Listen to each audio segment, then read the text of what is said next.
You're listening to theoutdoorstation.co.uk. This podcast is sponsored by TGO magazine.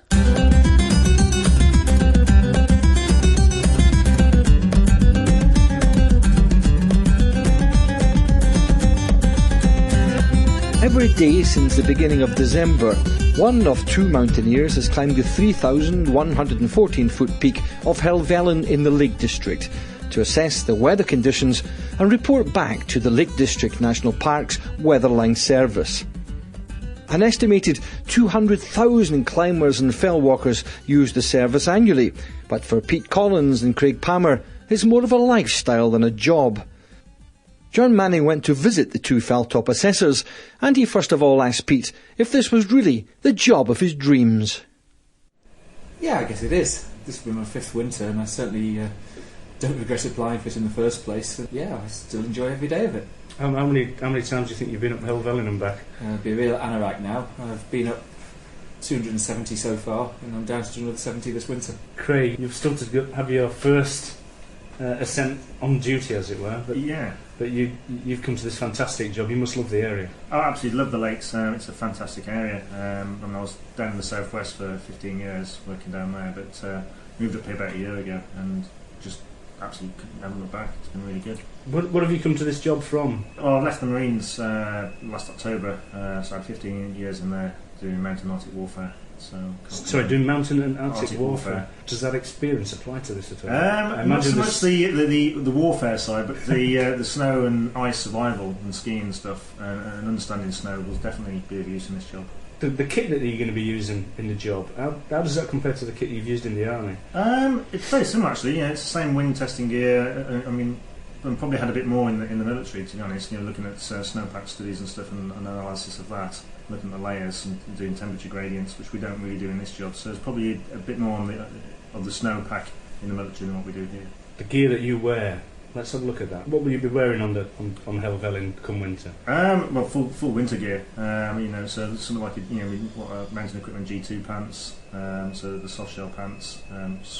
They're fantastic. Same with the tops as well to keep the wind out, and just some sort of base layer, and then good quality Gore-Tex over the top and over trousers. Right.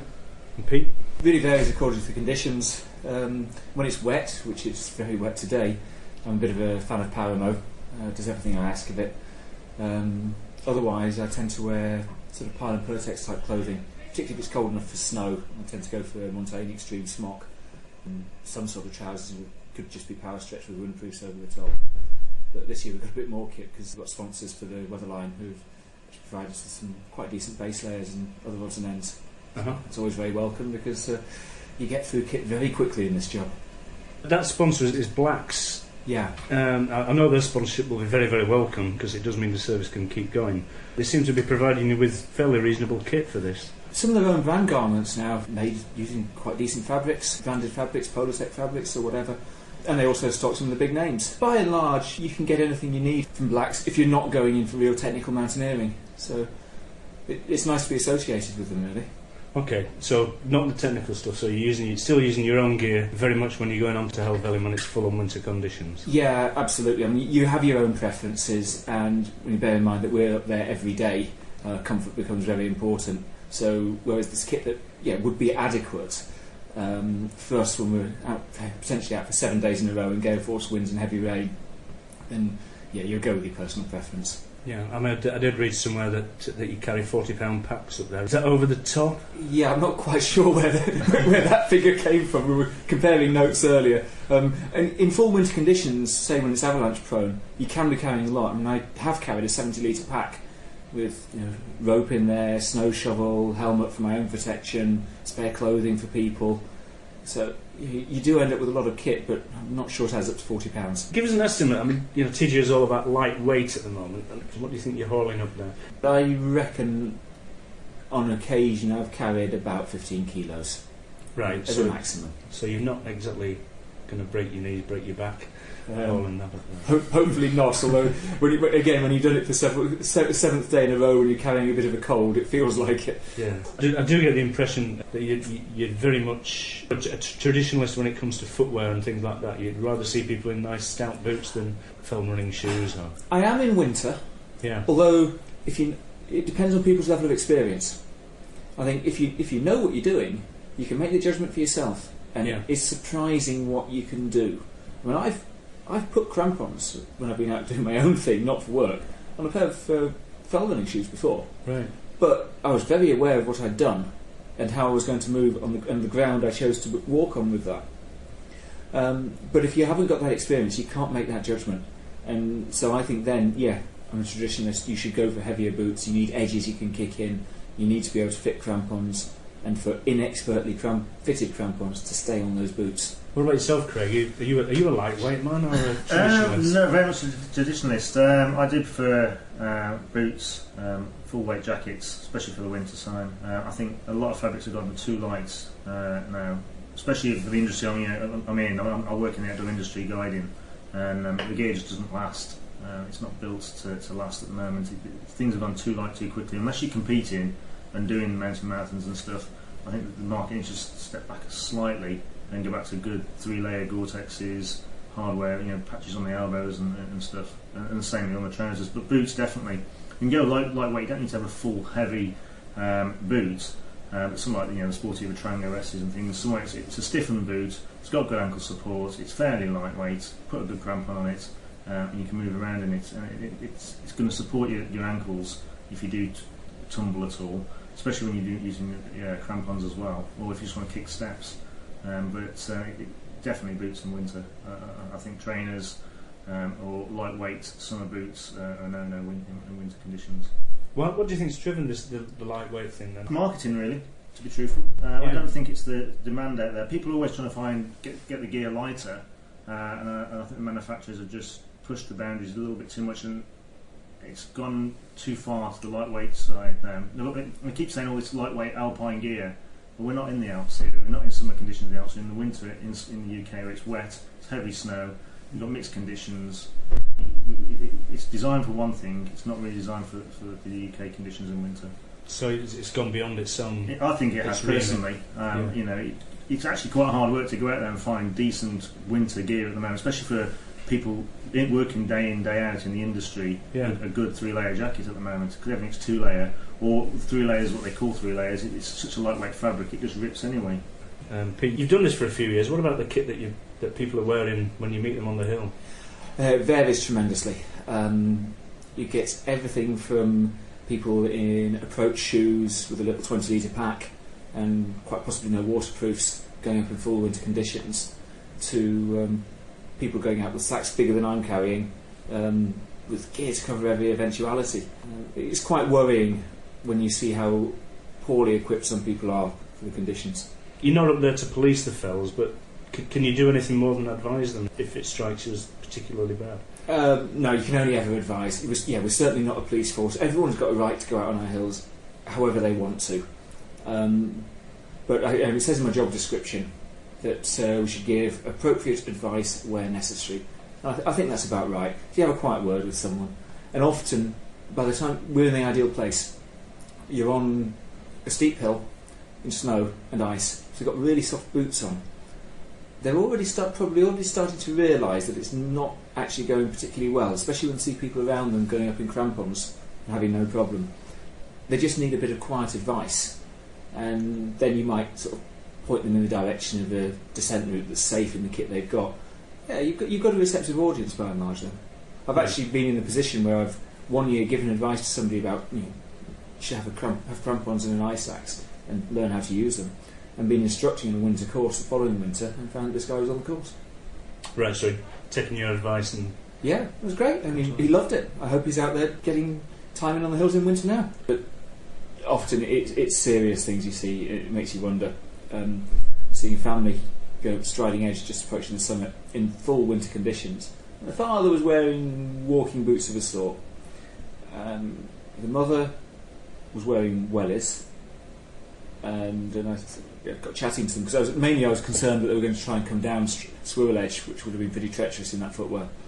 She told me in no uncertain terms that wellies were designed for this. Okay, fine.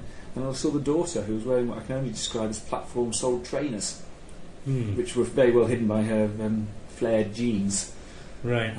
That was quite scary. The difficult thing about that one was that while I was chatting to them, a mountain guide I knew went past going down Striding Edge in a pair of fell running shoes. Right. And they found it very difficult to understand why I was talking to them and not to him.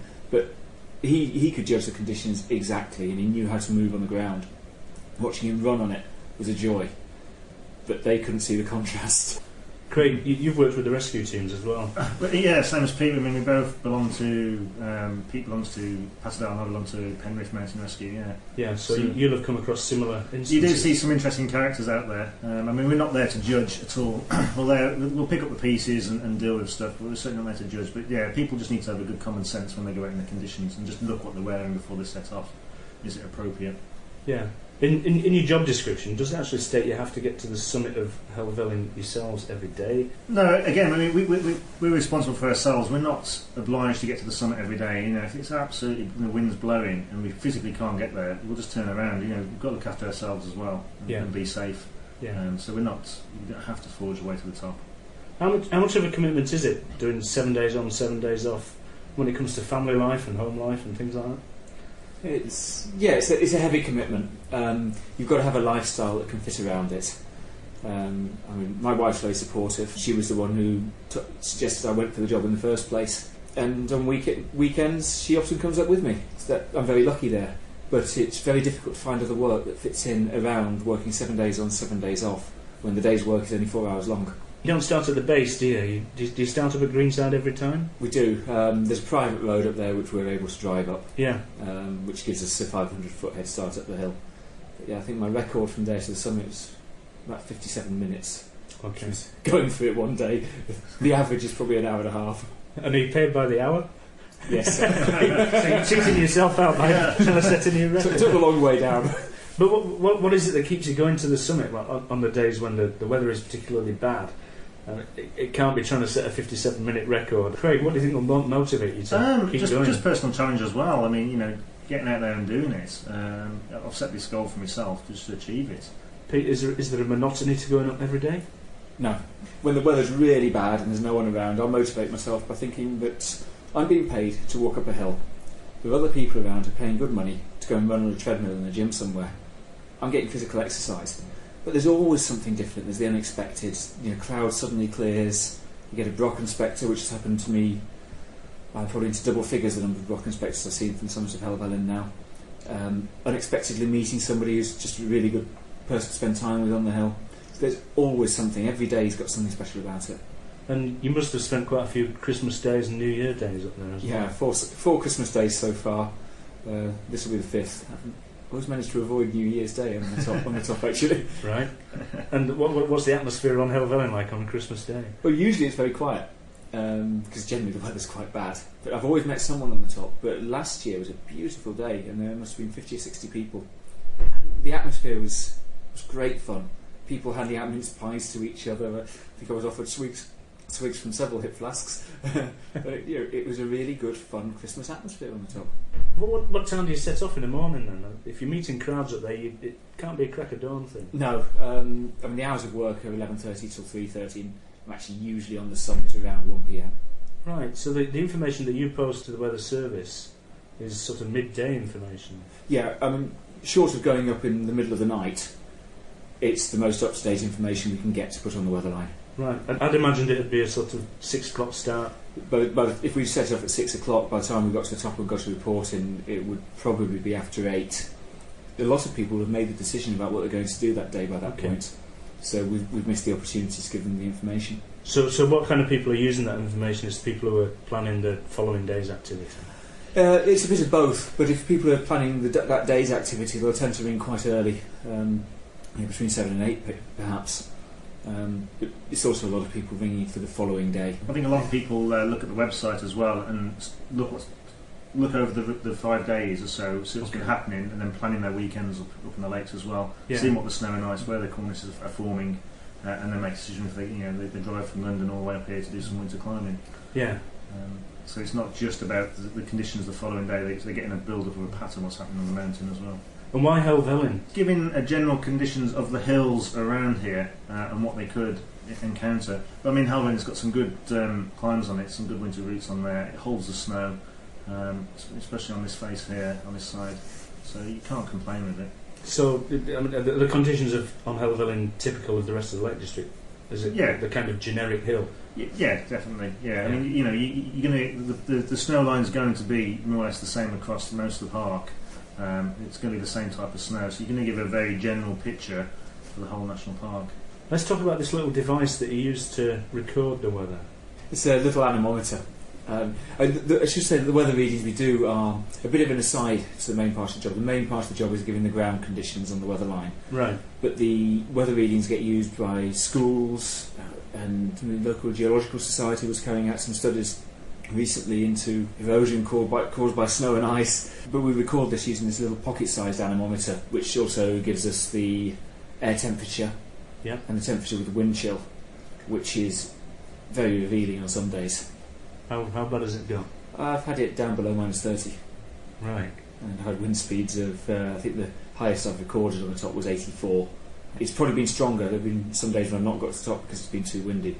That's the strongest I've recorded. Why do they still rely on people to go up there and physically do it? I know people call it heresy, but they could plonk a wee weather station on there that would automatically send information back to Glenriddin. That could give you the weather conditions, but as I say, that's an aside from what we do. The underfoot conditions, it really needs a person to go and assess, because it's not just one place. We pick our route to go looking for the snow and to look at the snow conditions on different slope aspects. Yeah.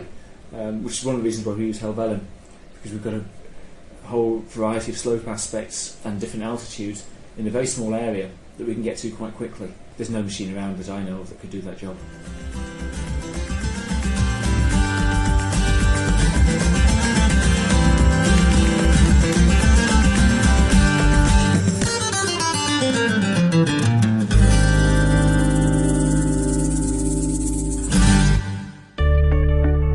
This sponsored programme is produced and hosted by theoutdoorstation.co.uk.